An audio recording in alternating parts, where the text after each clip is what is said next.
Ni kweli nipo kwa ajili ya kazi moja tu ya kutaja majina ya wachezaji ambao wataingia kambini kwa ajili ya timu yetu ya taifa ya wasichana chini ya miaka 20 ambao tunakwenda kujiandaa kucheza mchezo wa fainali dhidi ya timu ya taifa ya Cameroon, mchezo ambao unatarajiwa kufanyika tarehe 2, mchezo wa kwanza Yaounde Cameroon, na mchezo wa pili tarehe 10 pale Zanzibar Amani Stadium.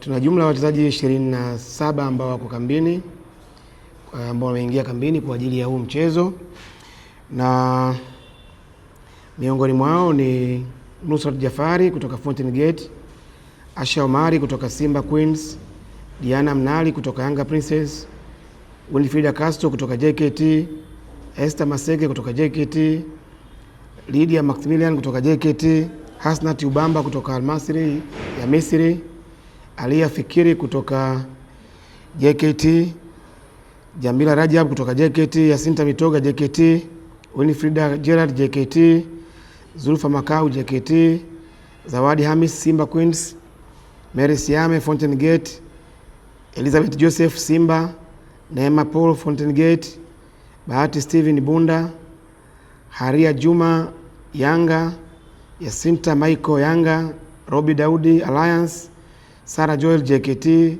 Fatuma Hamisi Tausi, Neema Mtunzi Simba, Zuhura Mlekwa Mashujaa, Veronica Mapunda Mashujaa, Helena Hamisi Fountain Gate na Krista Basil JKT. Hao ndio wachezaji ambao wanaingia kambini kwa ajili ya kujiandaa kwa mchezo hiyo miwili ya fainali kwa ajili ya kufuzu kombe la dunia kwa wasichana chini ya miaka 20. Na timu ambayo ni imara kwenye upande wa wanawake, na ni kweli umekuwa mfuatiliaji mzuri, wamekuwa wakishinda kwa magoli mengi kwenye kategori zao zote wanapocheza nyumbani.